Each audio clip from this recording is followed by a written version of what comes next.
ಅವರ ಆಶ್ರಮದ ಹತ್ತಿರ ಗೌತಮ ಋಷಿಗಳ ಆಶ್ರಮ ಇತ್ತು. ಅವರು ಬಂದು ಹೇಳ್ತಾರೆ, ದ್ಯುಮತ್ಸೇನ, ಯಾಕೆ ಚಿಂತೆ ಮಾಡ್ತಿ? ನಾನು ಸಕಲ ವೇದಗಳನ್ನು ಓದಿದ್ದೇನೆ. ಬ್ರಹ್ಮಚರ್ಯಾಶ್ರಮ, ಗೃಹಸ್ಥಾಶ್ರಮ ಎಲ್ಲವನ್ನೂ ಕೂಡ ನಾನು ಸರಿಯಾಗಿ ಪರಿಪಾಲನೆ ಮಾಡಿದ್ದೇನೆ. ಗುರುಗಳ ಸೇವೆ ಮಾಡಿದ್ದೇನೆ. ಅನೇಕ ದಿನ ಉಪವಾಸ ಇದ್ದು ತಪಸ್ಸು ಮಾಡಿದ್ದೇನೆ. ಹೀಗಾಗಿ ನಾನು ತ್ರಿಕಾಲಜ್ಞಾನಿಯಾಗಿದ್ದೇನೆ. ಚಿಂತೆ ಮಾಡಬೇಡ. ಸತ್ಯವಾನ್ ಸಾವಿತ್ರಿ ಇಬ್ಬರು ಸುಖವಾಗಿದ್ದಾರೆ, ಬರ್ತಾ ಇದ್ದಾರೆ ಅಂತ ತಿಳ್ಕೊಂಡಂತೆ ಋಷಿಗಳು ಹೇಳ್ತಾರೆ, ಯಥಾಸ್ಯ ಭಾರ್ಯಾ ಸಾವಿತ್ರಿ ಸರ್ವೈರೇವ ಸುಲಕ್ಷಣೈ.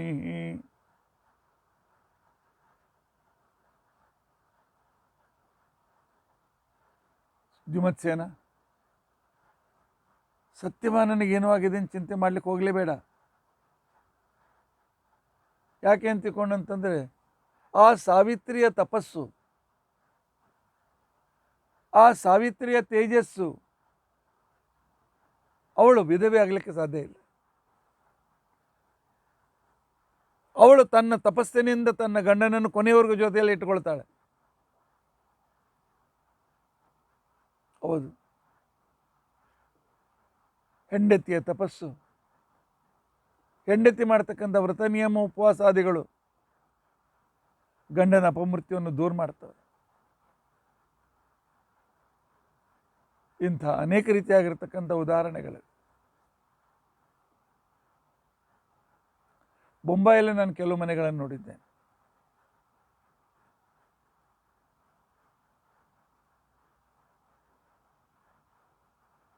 ನಮ್ಮ ಪರಿಚಯದವರೊಬ್ಬರಿದ್ದಾರೆ. ಡಾಕ್ಟರ್ ಹೇಳಿದರು, ಏನಿಲ್ಲ, ನಾಳಿನ ತನಕ ಹೇಳಿಕ್ಕೆ ಬರೋದಿಲ್ಲ, ಇವತ್ತು ಸಾಯಂಕಾಲದವ್ರಿಗೆ ಹೇಳಿಕ್ಕೆ ಬರೋದಿಲ್ಲ, ಯಾರನ್ನು ಕರೆಸೋದಿದ್ರೆ ಕರೆಸ್ರಿ ಅಂತ ತಿಳ್ಕೊಂಡಂತೆ. ಆ ಹೆಣ್ಮಗಳು ನನಗೆ ಫೋನ್ ಮಾಡಿದ್ಲಿ, ನಂಗೆ ಭಾಳ ಬೇಕಾದ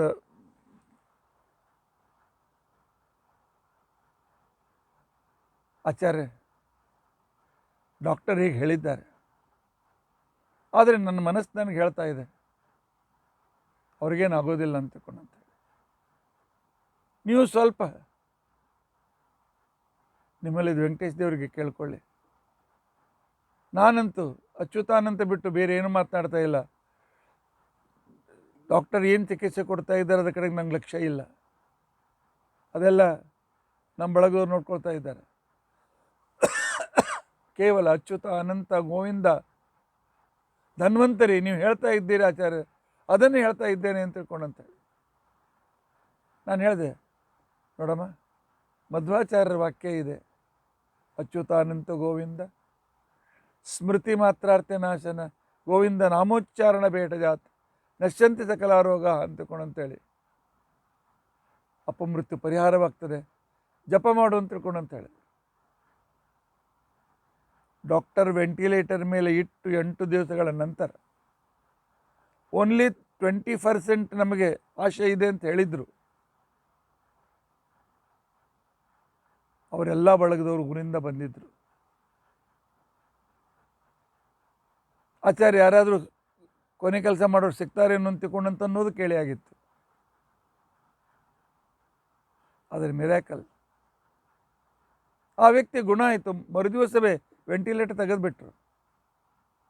ಇಂದು ಮನೆಗೆ ಬಂದು ಕೆಲಸಕ್ಕೆ ಹೋಗ್ತಾ ಇದ್ದ. ಹೆಂಡತಿ ಮಾಡುವ ತಪಸ್ಸು ಗಂಡನ ಆಯುಷ್ಯವನ್ನು ಬೆಳೆಸ್ತದೆ. ಆದ್ದರಿಂದಾಗಿ ತಪ್ಪದೇ ಒಳ್ಳೆ ಉದ್ದು ಕುಂಕುಮ ಹಚ್ಕೊಳ್ಳಿ. ಹಚ್ಕೊಳ್ತಕ್ಕಂಥ ಸಂದರ್ಭದಲ್ಲಿ ಫಲ ಲಲಾಟೆ ಕುಂಕುಮಂ ಚೈವ ಭರ್ತು ಆಯುಷ್ಯವರ್ಧಕಂ.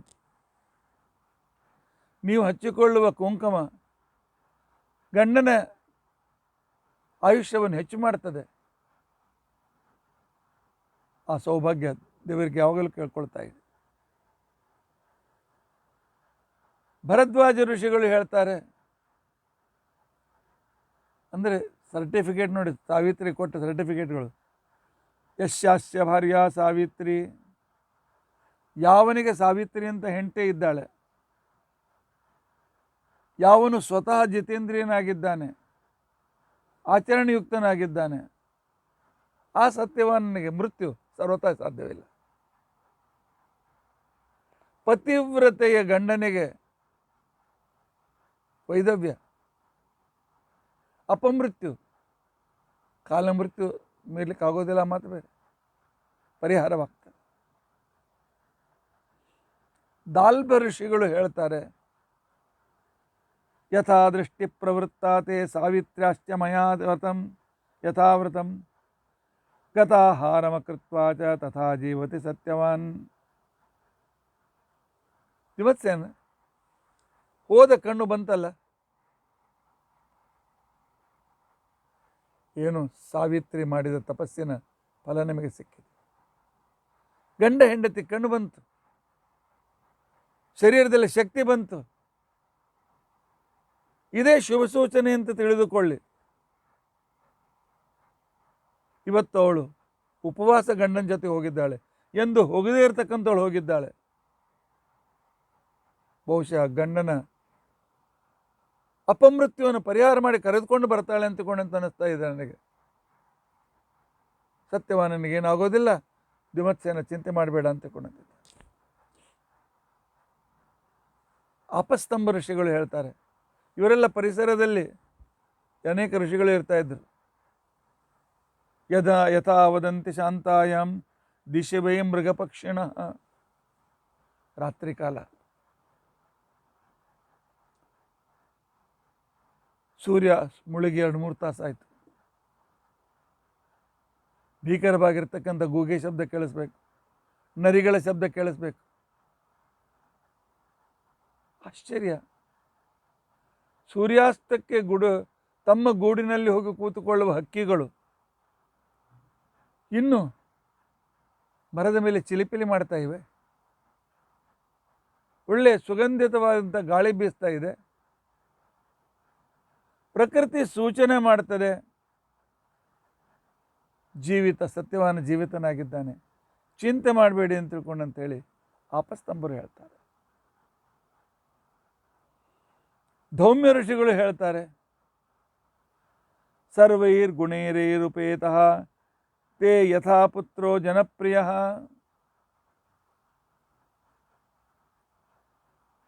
ಸಾವಿತ್ರಿ ಕಾಡಿಗೆ ಹೋಗುವಾಗ ನಮ್ಮನ್ನು ಕರೆಸಿದ್ಲಲ್ಲ, ಆಗ ನಾವು ಮನಃಪೂರ್ವಕವಾಗಿ ದೀರ್ಘ ಸುಮಂಗಲಿಯಾಗು, ಅವಿಧವಾ ಭವವರ್ಷಾಣಿ ಶತಂ ಸಾಗ್ರಂಥ ಸುವ್ರತ ಅಂತ ಆಶೀರ್ವಾದ ಪಡೆದಿದ್ದಾಳೆ. ದಿಮತ್ಸೇನ, ನಮ್ಮ ಆಶೀರ್ವಾದ ಸುಳ್ಳಾಗೋದಿಲ್ಲ, ಯಾಕೆ ನಾವು ಸತ್ಯಧರ್ಮದಲ್ಲಿದ್ದೇವೆ. ಈ ರೀತಿಯಾಗಿ ಋಷಿಗಳು ಆ ಗಂಡ ಹೆಂಡತಿಯರನ್ನು ಸಮಾಧಾನ ಪಡಿಸ್ತಾ ಇದ್ದಾರೆ. ಅಷ್ಟರಲ್ಲಿ ಸತ್ಯವಾನನ ಕೈ ಹಿಡಿದುಕೊಂಡು ಸಾವಿತ್ರಿ ಅಲ್ಲಿಗೆ ಬರ್ತಾಳೆ. ಬಂದಿರತಕ್ಕಂಥ ಸಂದರ್ಭದಲ್ಲಿ ಎಲ್ಲ ಬ್ರಾಹ್ಮಣರು ಜೈ ಜಯಕಾರ ಮಾಡ್ತಾರೆ, ಜೈ ಶ್ರೀರಾಮ್, ಜೈ ಶ್ರೀರಾಮ್.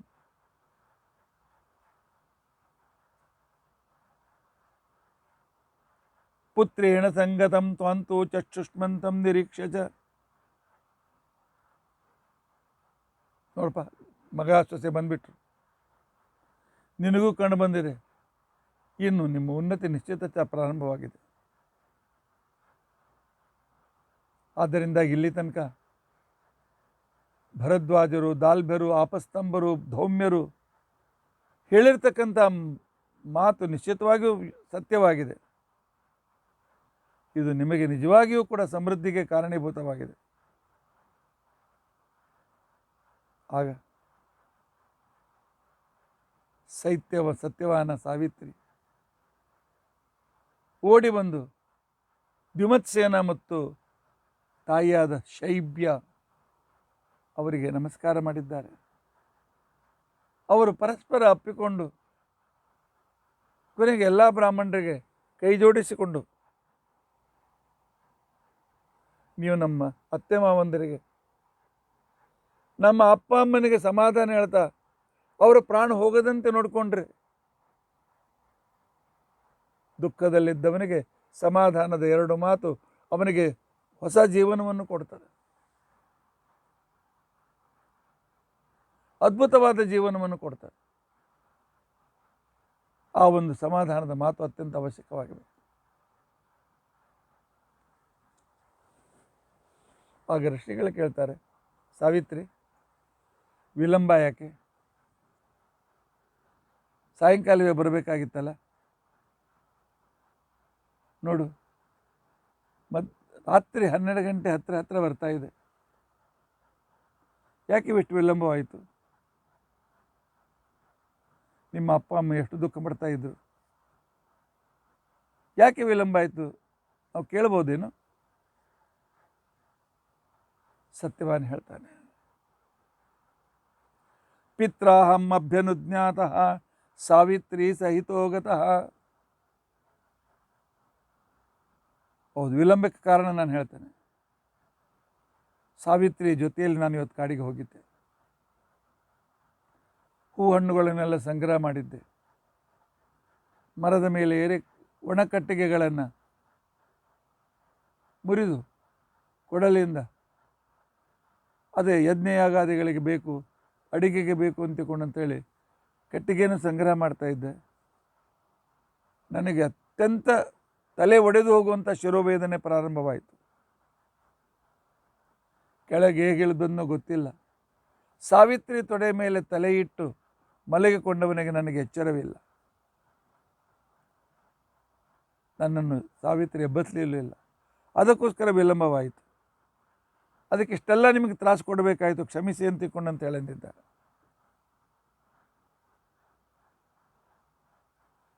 ಗೌತಮರು, ಸಾವಿತ್ರಿ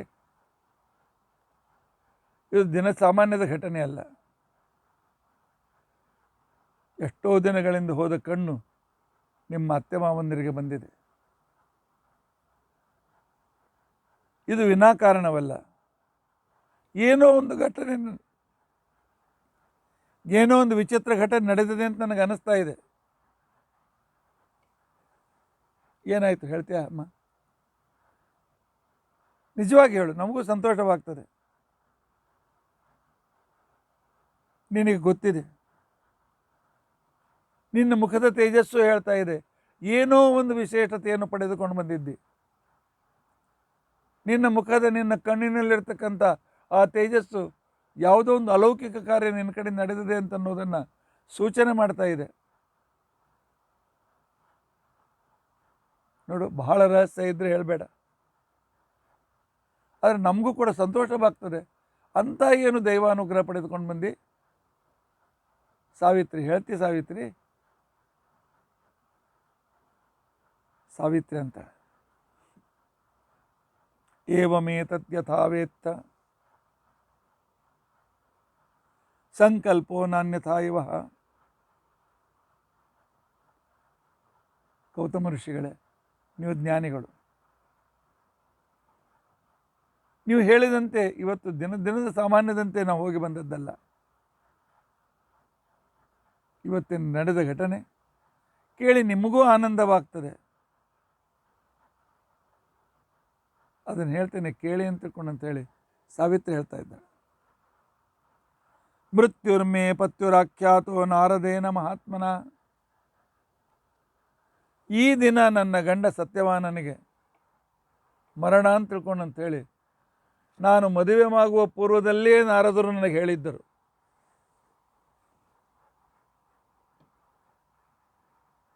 ಜ್ಯೇಷ್ಠ ಶುಕ್ಲ ಪಕ್ಷ ಪೌರ್ಣಿಮೆ ನಿನ್ನ ಗಂಡನ ಮರಣದ ದಿನ ಅಂತ ತಿಳ್ಕೊಂಡಂತೇಳಿ ನನಗೆ ಮದುವೆ ಪೂರ್ವದಲ್ಲೇ ಹೇಳಿದ್ರು. ಆದ್ದರಿಂದ ನಾನು ಇವತ್ತು ಹೇಗಾದರೂ ಮಾಡಿ ನನ್ನ ಗಂಡನನ್ನು ಉಳಿಸ್ಕೊಳ್ಬೇಕು ಅಂತ ತಿಳ್ಕೊಂಡಂತೇಳಿ ಇವತ್ತು ನಾನು ಅವ್ರ ಜೊತೆಗೆ ಕಾಟಿಗೆ ಹೋಗಿದ್ದೆ. ಸುಪ್ತಂ ಚಯನಂ ಯಮಃ ಸಾಕ್ಷಾತ್. ತಲಿಶೂಲಿ ಅಂತ ತಿಳ್ಕೊಂಡಂತೇಳಿ ಕೆಳಗೆ ಬಂದು ನನ್ನ ತೊಡೆಯ ಮೇಲೆ ನನ್ನ ಗಂಡ ತಲೆ ಇಟ್ಟು ಬಲಗಿದಾಗಲೇ ನನಗನಿಸ್ತು ಆಯ್ತು,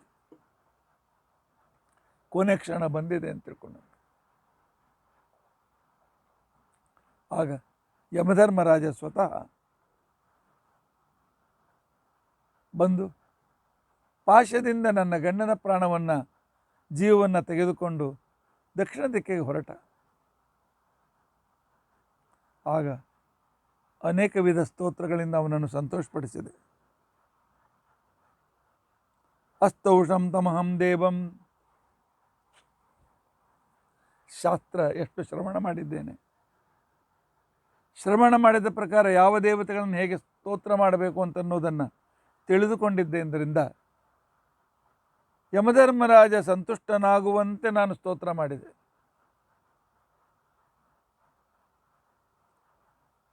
ನನ್ನ ಸ್ತೋತ್ರ, ಧರ್ಮದ ಬಗ್ಗೆ ಇರತಕ್ಕಂಥ ನನ್ನ ಮಾತುಗಳನ್ನು ಕೇಳಿ ಯಮಧರ್ಮರಾಜನಿಗೆ ಬಹಳ ಸಂತೋಷ ಆಯಿತು.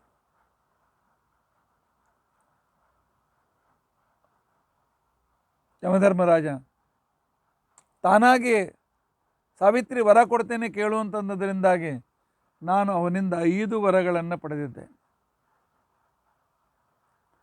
ಮೊದಲನೇ ವರ,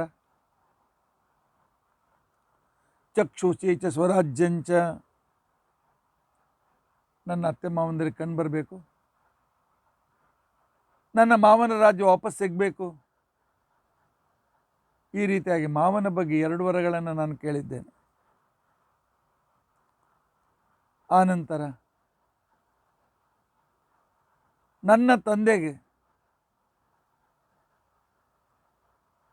100 ಮಕ್ಕಳಾಗಲಿ ಅಂತ ಹೇಳಿ 3ನೇ ವರವನ್ನು ಕೇಳಿದೆ. 4ನೇ ವರ, ನನಗೆ ಸತ್ಯವಾನನಿಂದ ಔರಸ 100 ಪುತ್ರರು ಹುಟ್ಟಲಿ, ನಮ್ಮ ವಂಶವನ್ನು ಮುಂದುವರಿಸಲಿ ಅಂತೇಳಿ 4ನೇ ವರ ಕೇಳಿದೆ. ಆಗಲೇ ತಥಾಸ್ತು ಅಂದಾಗಲೇ ಯಮಧರ್ಮರಾಜ ಸಿಕ್ಕಿ ಬಿದ್ದ. ಕೊನೆಗೆ ನನ್ನ ಗಂಡನ ಜೀವವನ್ನು ಕೊಡುವಂತೇಳಿ ಕೇಳಿದ್ದರಿಂದಾಗಿ ಯಮಧರ್ಮರಾಜ ನನ್ನ ಗಂಡನ ಜೀವವನ್ನು ವಾಪಸ್ ಕೊಟ್ಟ. ವಾಪಸ್ ಕಟ್ಟಿರ್ತಕ್ಕಂಥ ಸಂದರ್ಭದಲ್ಲಿ ಅವನನ್ನು ಕರೆದುಕೊಂಡು ಬರಲಿಕ್ಕೆ ಎಷ್ಟು ವಿಳಂಬವಾಯಿತು ಅಂತ ತಿಳ್ಕೊಂಡಂತ. ಆದ್ದರಿಂದ ತಾವೆಲ್ಲ ಕ್ಷಮಿಸಬೇಕು, ಭಾಳ ವಿಳಂಬ ಆಯಿತು, ನೀವೆಲ್ಲ ನಿಮ್ಮ ಕೆಲಸ ಬಿಟ್ಟು ನಮ್ಮ ಅತ್ತೆ ಮಾವನ್ನು ಸಮಾಧಾನ ಮಾಡಲಿಕ್ಕೆ ಬಂದಿದ್ದೀರಲ್ಲ ಅಂತ ತಿಳ್ಕೊಂಡಂತ. ನಿಮಜ್ಜಮಾನಂ ವ್ಯಸನೀರ ಬಿದ್ರುತಂ ಕುಲಂ ನರೇಂದ್ರಸ್ಯ ತಮೋಮೇ ಹೃದಯ ತ್ವಯಾ ಸುಶೀಲ ವ್ರತ ಪುಣ್ಯಯ ಕುಲಂ ಸಮುದ್ರತಂ ಸಾಧ್ವಿ ಪುನಃ ಕುಲೀನಯ. ಎಲ್ಲ ಋಷಿಗಳು ಹೇಳ್ತಾರೆ, ಸಾಧು ಸಾಧು ಸಾವಿತ್ರಿ, ಸಾಧು ಸಾಧು ಸಾಧು. ಇವತ್ತು ಪತಿವ್ರತೆಯ ಆ ತೇಜಸ್ಸನ್ನು, ಇವತ್ತು ಆ ಪತಿವ್ರತೆಯ ಮಹಾತ್ಮೆಯನ್ನು ಕಣ್ಣಾರೆ ನಾವು ಕಾಣ್ತಾ ಇದ್ದೇವೆ. ಅಮ್ಮ, ಪುರಾಣಗಳಲ್ಲಿ ಕೇಳಿದ್ದೆವು, ಕನ್ಯಾ ಕುಲದ್ವಯ ತಾರಿಣಿ ಅಂತ ತಿಳ್ಕೊಂಡಂತೇಳಿ. ಅತ್ತೆ ಮನೆಗೆ ಬಂದಿರತಕ್ಕಂಥ ಸೊಸೆ ತನ್ನ ತಪಸ್ಸಿನಿಂದ, ತನ್ನ ದೇವಭಕ್ತಿಯಿಂದ ತಾನು ಹುಟ್ಟಿದ ಅಪ್ಪನ ಕುಲವನ್ನೂ ಉದ್ಧಾರ ಮಾಡ್ತಾಳೆ, ತಾನು ಬಂದ ಗಂಡನ ಕುಲವನ್ನೂ ಉದ್ಧಾರ ಮಾಡ್ತಾಳೆ ಅಂತ ತಿಳ್ಕೊಂಡಂತ ಕೇಳಿದ್ದೆವು. ಇವತ್ತು ಸಾಕ್ಷಾತ್ತಾಗಿ ನೋಡ್ತಾ ಇದ್ದೇವೆ. ಮಾವನಿಗೆ ಕಣ್ಣು ರಾಜ್ಯ, ಅಪ್ಪನಿಗೆ ಒಳ್ಳೆಯ ಸಂತಾನ, ನಿನಗೂ ಕೂಡ ಉತ್ತಮವಾದ ಸಂತಾನ. 2 ಕುಲಗಳು ಉದ್ಧಾರ ಆದವು ಅಲ್ಲ, 2 ಕುಲಗಳು ನಿಸ್ಸಂತಾನವಾಗಿ ಹೋಗಲಿಲ್ಲಲ್ಲ. ಎಂಥ ಅದ್ಭುತವಾದಂಥ ಕಾರ್ಯವನ್ನು ಮಾಡಿದ್ದೆ.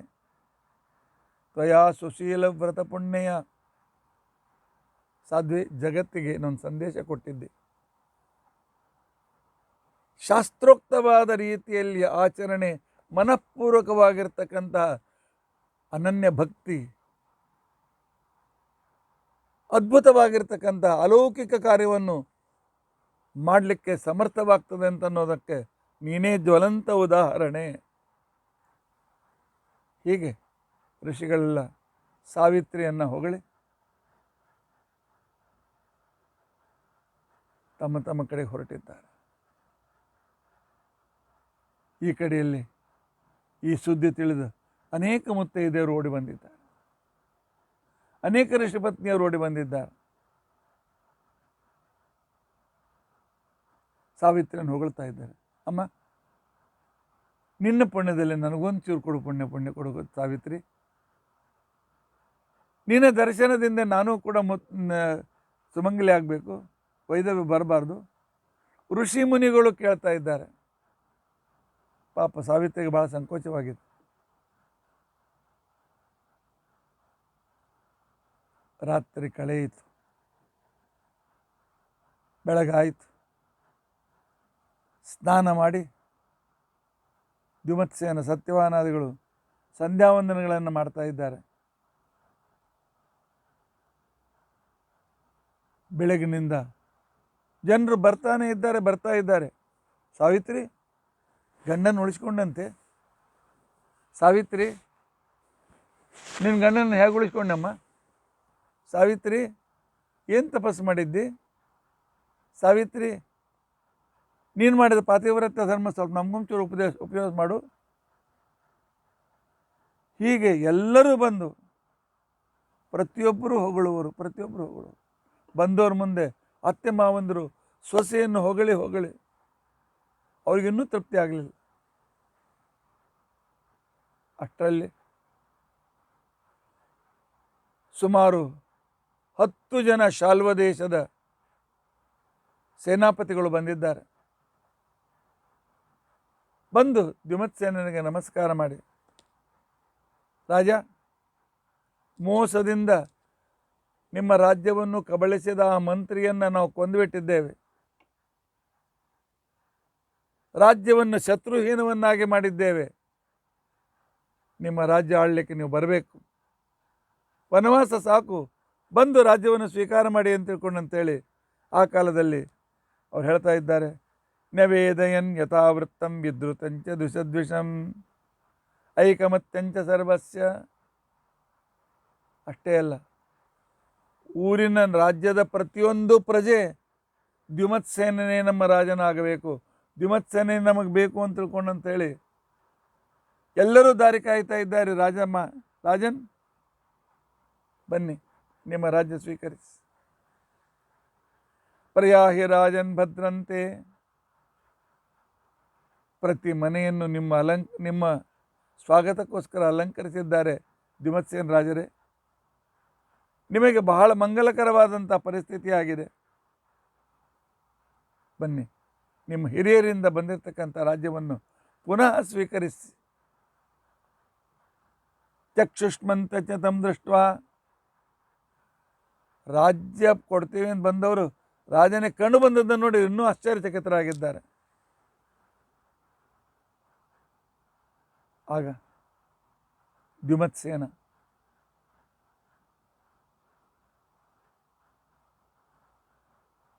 ಆಗಲಿ ಅಂತಿಕೊಂಡಂತ ಹೇಳಿ ಎಲ್ಲ ಋಷಿಗಳ ಆಶೀರ್ವಾದವನ್ನು ತೆಗೆದುಕೊಂಡು ಹೊರಟ ನಿಂತಾಗ ಈ ಸುದ್ದಿ ಕೇಳಿರ್ತಕ್ಕಂಥ ಅಶ್ವಸೇನ ಓಡಿ ಬಂದಿದ್ದಾನೆ, ವೇಗವಾಗಿ ಬಂದಿದ್ದಾನೆ. ಸಾವಿತ್ರಿ, ನಮ್ಮ ಕುಲ ಉದ್ಧಾರ ಮಾಡಿದ ನಿನ್ನ ವಿಚಾರ ನಮ್ಮ ಊರಿಗೆ ಬಂದು ಮುಟ್ಟಿದೆ, ನಿನ್ನ ಸುದ್ದಿ ಬಂದು ಮುಟ್ಟಿದೆ. ಎಂಥ ಅದ್ಭುತ ಮಗಳಮ್ಮ, ನಾವು ಏನು ಪುಣ್ಯ ಮಾಡಿದ್ದೇವೋ ಏನೋ, ನನ್ನ ಕುಲವನ್ನು ಕೂಡ ಉದ್ಧಾರ ಮಾಡಿದೆಯಲ್ಲ ಅಂತ ಹೇಳಿ ರಾಜ ಅಶ್ವಸೇನ ಅವನ ಹೆಂಡತಿ ಆನಂದಾಶ್ರು ಸುರಿಸ್ತಾ ಇದ್ದಾರೆ. ತಾಯಿ ಮಗಳನ್ನು ಅಪ್ಪಿಕೊಂಡು ತಂದೆ ಮಗಳಿಗೆ ಆಶೀರ್ವಾದವನ್ನು ಕೊಟ್ಟು ಅದ್ಭುತವಾದ ಆನಂದವನ್ನು ಅನುಭವಿಸ್ತಾ ಇದ್ದಾರೆ. ಆಗ ಬಂದಿರತಕ್ಕಂಥ ರಥದ ಮೇಲೆ ಕುಳಿತುಕೊಂಡು ದ್ಯುಮತ್ಸೇನ, ಶೈಬ್ಯ, ಸತ್ಯವಾನ, ಸಾವಿತ್ರಿ ಊರಿನ ಕಡೆಗೆ ಹೊರಟಿದ್ದಾರೆ. ಊರಿನ ಜನರೆಲ್ಲರೂ ಬಹಳ ಅದ್ಭುತವಾದ ರೀತಿಯಲ್ಲಿ ಸ್ವಾಗತ ಮಾಡಿದ್ದಾರೆ. ಮುಂದೆ ಕ್ರಮವಾಗಿ ಸಾವಿತ್ರಿಗೆ 100 ಜನ ಮಕ್ಕಳು ಹುಟ್ಟಿದ್ದಾರೆ. ಅವಳ ತಂದೆಗೂ 100 ಜನ ಮಕ್ಕಳು ಹುಟ್ಟಿದ್ದಾರೆ. ಹೀಗಾಗಿ ಎರಡೂ ದೇಶಗಳು, ಶಾಲ್ವ ದೇಶ ಮತ್ತು ಅಶ್ವಪತಿಯ ದೇಶ ಮದ್ರ ದೇಶ, ಇವೆರಡು ಅದ್ಭುತವಾದ ರೀತಿಯಲ್ಲಿ ಬೆಳೆದಿವೆ ಒಬ್ಬಳು ಹೆಣ್ಮಗಳ ತಪಸ್ಸಿನಿಂದ.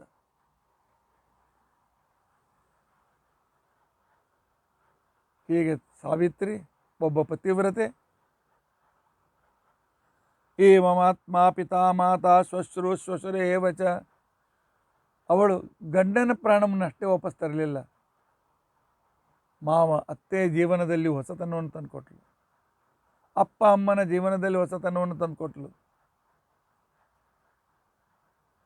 ಎಲ್ಲರನ್ನು ಸುಖದ ಒಂದು ಆ ವಿಶಿಷ್ಟ ಸ್ಥಿತಿಗೆ ತಂದುಕೊಟ್ಟಿರ್ತಕ್ಕಂಥ ಒಬ್ಬಳ ಪುಣ್ಯ,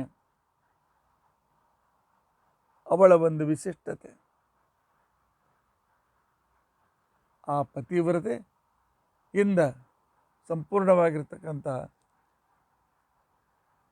ಎರಡು ರಾಜ್ಯಗಳು ಸುಖಮಯವಾದವು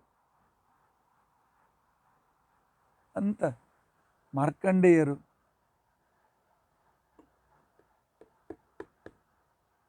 ಹೇಳ್ತಾರೆ.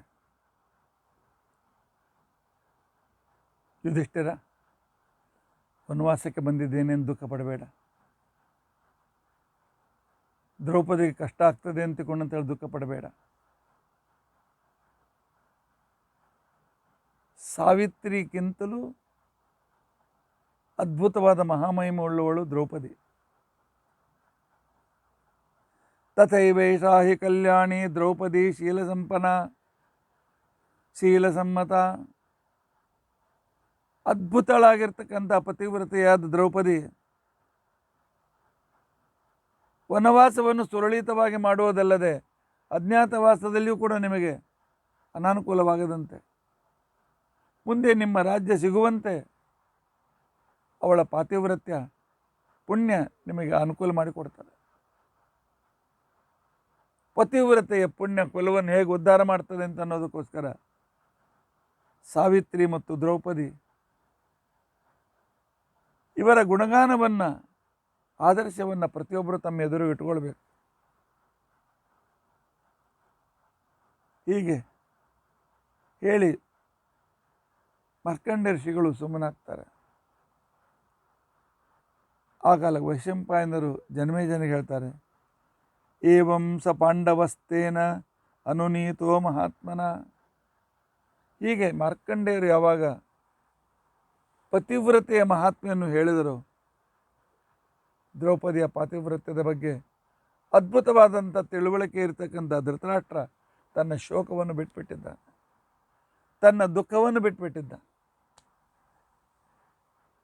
ವಿಶೋಕ, ಅಯ್ಯೋ ರಾಜ್ಯ ಕಳೆದುಕೊಂಡೆ, ಎಲ್ಲರಿಗೂ ತ್ರಾಸು ಕೊಡ್ತೀನಿ ಅಂತಕೊಂಡಂತನ ಶೋಕ ಬಿಟ್ಬಿಟ್ಟಿದ್ದಾನೆ. ವಿಜ್ವರ, ಮುಂದೇನಾಗ್ತದೋ ಅಂತನ್ನೋ ಭಯವನ್ನು ಬಿಟ್ಟಿದ್ದಾನೆ. ಆ ಕಾಮ್ಯಕವನದಲ್ಲಿ ಆನಂದದಿಂದ ಪಾಂಡವರು ವಾಸ ಮಾಡ್ತಾ ಇದ್ದಾರೆ. ಜನ್ಮೇಜಯ ರಾಜ, ಯಶ್ಚೇದಂ ಶೃಣುಯಾತ್ ಭಕ್ತ್ಯ, ಯಾವ ವ್ಯಕ್ತಿ ಈ ಕಥೆಯನ್ನು ಭಕ್ತಿಯಿಂದ ಕೇಳ್ತಾನೆ, ಈ ಸಾವಿತ್ರಿಯ ಕಥಾಭಾಗವನ್ನು ಭಕ್ತಿಯಿಂದ ಯಾವನು ಕೇಳ್ತಾನೆ, ಸುಖಿ, ಅವನು ನಿಶ್ಚಿತವಾಗಿಯೂ ಕೂಡ ಸುಖಿಯಾಗ್ತಾನೆ. ಅವನ ಸಕಲ ಅಭೀಷ್ಟಗಳು ಪೂರೈಸ್ತವೆ, ಜೀವನದಲ್ಲಿ ಅವನ ದುಃಖ ದೂರವಾಗ್ತದೆ. ಇದು ವೇದವ್ಯಾಸ ದೇವರ ವಚನ. ನೀವು ಕೂಡ 4 ದಿವಸದಿಂದ ಕೇಳಿದ್ದೀರಿ. ನಿಮಗೆ ಸಂಪೂರ್ಣವಾಗಿರ್ತಕ್ಕಂಥ ರೀತಿಯಲ್ಲಿ ಪರಮಾತ್ಮ ಅನುಗ್ರಹ ತಪ್ಪದೇ ಆಗ್ತದೆ, ಇದರಲ್ಲಿ ಯಾವ ಸಂದೇಹವೂ ಕೂಡ ಇಲ್ಲ. ಈ 4 ದಿನಗಳಿಂದ ಸಾವಿತ್ರಿಯ ಕಥೆಯನ್ನು ಕೇಳಿದ್ದೀರಿ. ಇದು ನಡೆದ ಘಟನೆ. ಆದರೆ ಮಹಾಭಾರತದ ಪ್ರತಿಯೊಂದು ಕಥೆಯ ಹಿಂದೆ ಒಂದು ಆಧ್ಯಾತ್ಮಿಕತೆ ನಿಶ್ಚಿತವಾಗಿಯೂ ಇರ್ತದೆ. ಇತಿಹಾಸವನ್ನು ಆಧ್ಯಾತ್ಮಿಕವಾಗಿ ತಿಳಿಸೋದಕ್ಕೋಸ್ಕರ ಹೊರಟಿರ್ತಕ್ಕಂಥವ್ರು ವೇದವ್ಯಾಸ ದೇವರು. ಆದ್ದರಿಂದಲೇ ಆಚಾರ್ಯರು ಮಹಾಭಾರತ ತಾತ್ಮನಿರ್ಣಯದಲ್ಲಿ ಹೇಳ್ತಾರೆ, ಏವಂ ಅಧ್ಯಾತ್ಮನಿಷ್ಠಮ್ಮಿ ಭಾರತಂ ಸರ್ವಮುಚ್ಯತೆ. ಭಾರತದ ಕಥೆಗಳು, ಇತಿಹಾಸದ ಕಥೆಗಳು, ನಡೆದ ಕಥೆಗಳು, ಆದರೆ ಇವು ಒಂದು ಆಧ್ಯಾತ್ಮಿಕವಾಗಿರ್ತಕ್ಕಂಥ ಅರ್ಥವನ್ನು ಕೂಡ ಸೂಚಿಸ್ತವೆ. ಪ್ರತಿಯೊಂದು ಕಥೆಗಳು ಒಂದು ಸಿಂಬಾಲಿಕ್, ಒಂದು ವಿಶಿಷ್ಟವಾದ ಸಂಕೇತವನ್ನು ಇಟ್ಟುಕೊಂಡು ಆ ಕಥೆಗಳನ್ನು ವೇದವ್ಯಾಸದೇವರು ಹೇಳಿರ್ತಾರೆ. ಈ ಸಾವಿತ್ರಿ ಕಥೆಯಲ್ಲಿ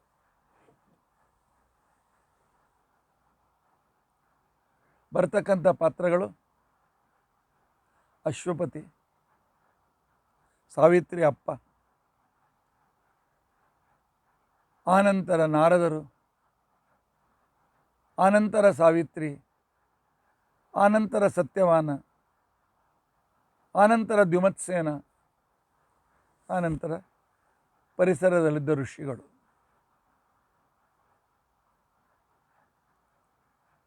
ಈ ಸಾವಿತ್ರಿ ಸತ್ಯವಾನನ ಕಥೆ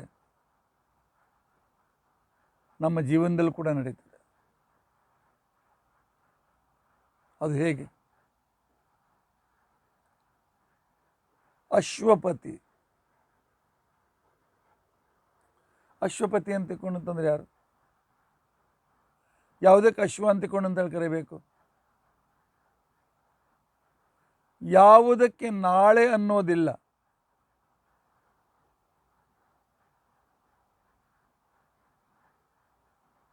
ಅಂದರೆ ಅನಿಶ್ಚಿತವಾಗಿರ್ತಕ್ಕಂಥ ಸಂಸಾರ, ನಾಳೆ ಹೇಳಿಕ್ಕಾಗೋದಿಲ್ಲ ಅಂತಕ್ಕಂಥ ನಮ್ಮ ಒಂದು ಅನಿಶ್ಚಿತವಾಗಿರ್ತಕ್ಕಂತಹ ನಮ್ಮ ಮನುಷ್ಯರ ಆಯುಷ್ಯ, ಅದರ ಪತಿಗಳು ನಾವು. ಅಂದರೆ ನಶ್ವರವಾದ ಶರೀರವನ್ನು ಆಶ್ರಯಿಸಿಕೊಂಡು ನಾಳಿನವರೆಗೆ ಇರ್ತೇವೆ ಅಂತಿಕೊಂಡಂತನ್ನುವ ಸಂಪೂರ್ಣ ಭರವಸೆ ಕೊಡಲಿಕ್ಕೆ ಅಸಮರ್ಥರಾಗಿರ್ತಕ್ಕಂಥವ್ರು ನಾವು.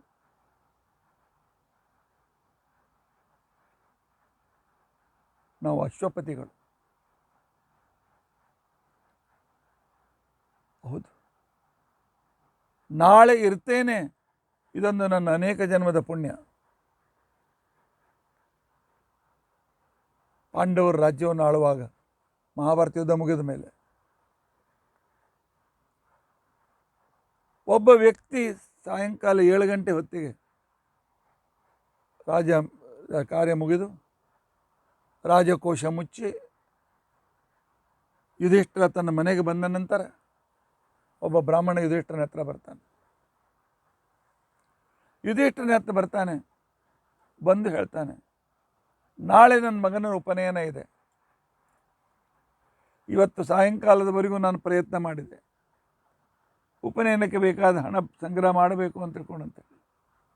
ನಾಳೆ ಬೆಳಗ್ಗೆ ಅವನು ಉಪನಯನ ಇದೆ,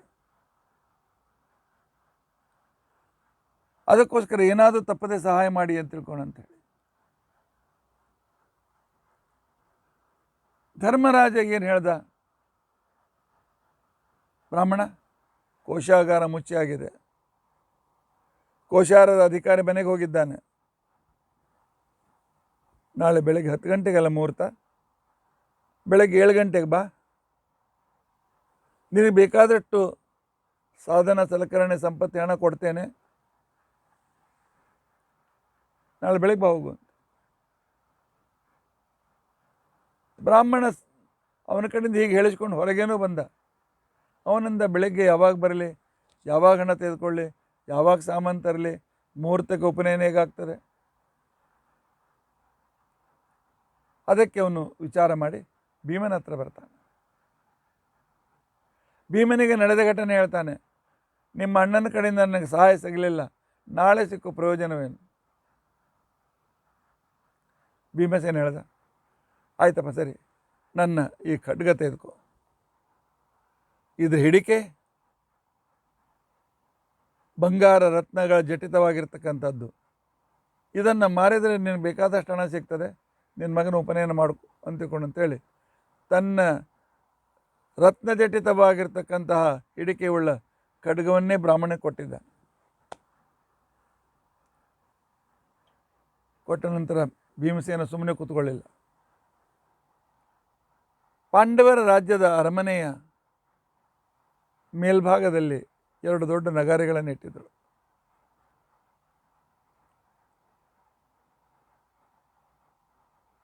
ಸಂಪೂರ್ಣ ಊರಿಗೆ ಸಂತೋಷದ ಸುದ್ದಿ ತಿಳಿದಾಗ ಅದನ್ನು ಬಂದು ಆ ನಗಾರಿ ಬಾರಿಸಬೇಕು.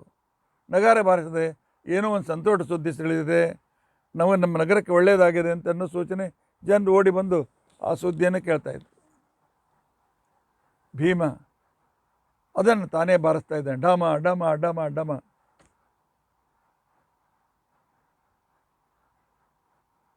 ಧರ್ಮರಾಜ ಇನ್ನೇನು ಊಟ ಕೂತ್ಕೊಳ್ಬೇಕು. ಈ ನವಾರಿ ಧ್ವನಿ ಕೇಳಿ ಸೇವಕರಿಗೆ ಹೇಳೋದು, ಹೋಗಿ ನೋಡ್ಕೊಂಡು ಬಂದಿರಪ್ಪ, ಯಾರು ಬಾರಿಸ್ತಾ ಇದ್ದಾರೆ, ಏನು ಸಂತೋಷ ಸುದ್ದಿ ತಿಳಿತು ನಮಗೆ, ನಮ್ಮ ರಾಜ್ಯಕ್ಕೆ. ದೂತರು ಬಂದು ಹೇಳಿದರು, ಇಲ್ಲ ಭೀಮ ಬಾರಿಸ್ತಾ ಇದ್ದಾನೆ. ಅರ್ಜುನಾದಿಗಳೆಲ್ಲ ಓಡಿ ಬಂದಿದ್ದಾರೆ. ಧರ್ಮರಾಜ ತಾನೇ ಸ್ವತಃ ಭೀಮನ ಹತ್ರ ಬಂದಿದ್ದಾನೆ. ಭೀಮ, ಅಂಥ ಸಂತೋಷ ಸುದ್ದಿ ಏನಪ್ಪ? ಭೀಮ ಹೇಳ್ತಾನೆ, ನನ್ನ ಅಣ್ಣನಿಗೆ ನಾಳಿನ ದಿವಸ ಬೆಳಗ್ಗಿನವರೆಗೂ ನಾನು ಜೀವಿತ ಇರ್ತೇನೆ ಅಂತ ಆತ್ಮವಿಶ್ವಾಸ ಹುಟ್ಟಿದೆ. ಇದಕ್ಕಿಂತ ಸಂತೋಷ ಸುದ್ದಿ ಏನು? ಇನ್ನೊಂದು ಕ್ಷಣಕ್ಕೆ ಏನಾಗ್ತದೆ ಹೇಳಲಿಕ್ಕಾಗೋದು.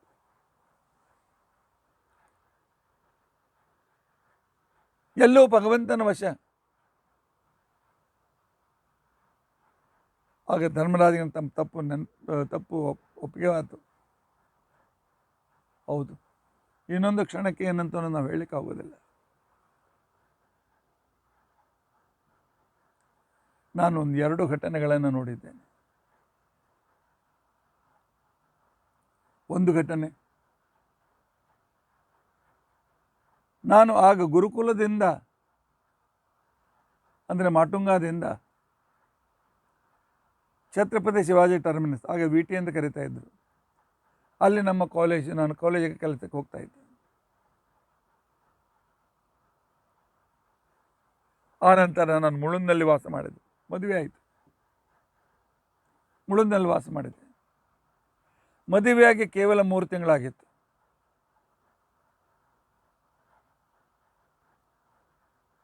ನಾನು ಮುಳುಂಡ ಸ್ಟೇಷನಲ್ಲಿ ನಿಂತ ಕಲ್ಯಾಣದಿಂದ ಬಂದ ಆ ಲೋಕಲ್ ಟ್ರೈನ್ನಲ್ಲಿ ನಾನು ಏರಿದೆ. ನಾನು ಹೇಳುವ ಮಾತು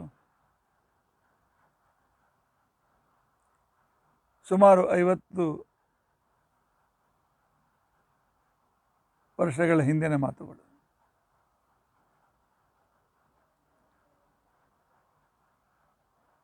ಆಗ ನಾನು ಕುಳಿತಲ್ಲಿ ಮೇಲೆ ಒಂದು ದೊಡ್ಡ ಕಬ್ಬಿಣದ ಟ್ರಂಕ್, ಆ ಕನಕಲ್ಲಿ ಕಬ್ಬಿಣ ಟ್ರಂಕ್, ವ್ಯಾಪಾರಿಗಳು ಟ್ರಂಕ್ನಲ್ಲಿ ಸಾಮಾನು ತೆಗೆದುಕೊಂಡು ಮುಂಬೈಗೆ ವ್ಯಾಪಾರ ಮಾಡಲಿಕ್ಕೆ ಬರೋರು.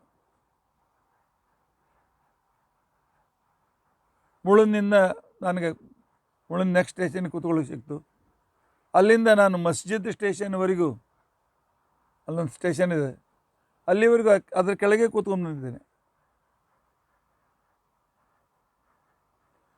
ಅಷ್ಟರಲ್ಲಿ ಒಬ್ಬ ವ್ಯಕ್ತಿ ಹೇಳಿದ, ಇಷ್ಟೊತ್ತು ಕೂತ್ಕೊಂಡಿದ್ದೀರಿ, ನನ್ನ ಕಾಲು ಜೂಮ್ ಹಿಡಿದಿದೆ, ನಾನು ಕೂತ್ಕೊಳ್ತೇನೆ, ಸ್ವಲ್ಪ ಎದ್ದು ನಿಂತ್ಕೊಳ್ಳಿ ಅಂತ. ಆಯ್ತಪ್ಪ ಕೂತ್ಕೊಂಡು ಅಂತೇಳಿ ನಾನು ನನ್ನ ಸ್ಥಳದಲ್ಲಿ ಆ ವ್ಯಕ್ತಿ ಕುಳಿತುಕೊಂಡ. ನಾನು ಸೀಟ್ನಿಂದ ಎದ್ದು ಒಂದು ಬಾಗಿಲ ಹತ್ರ ನಿಂತ್ಕೊಂಡೆ. ಇನ್ನೊಂದು ಸ್ಟೇಷನ್ಗೆ ನಾನು ಇಳಿಬೇಕು, ಲೋಕಲ್ ಸ್ಟೇಷನ್. ಆ ಮಸ್ಜಿದ್ ಸ್ಟೇಷನ್ ಲೋಕಲ್ ಬಿಟ್ಟ ಕ್ಷಣಕ್ಕೇನು ಎದುರಿಗೆ ಏನು ಬಂತು ಯಾರಿಗೆ ಗೊತ್ತು? ಅವನು ಜೋರಾಗಿ ಬ್ರೇಕ್ ಹಾಕಿದ.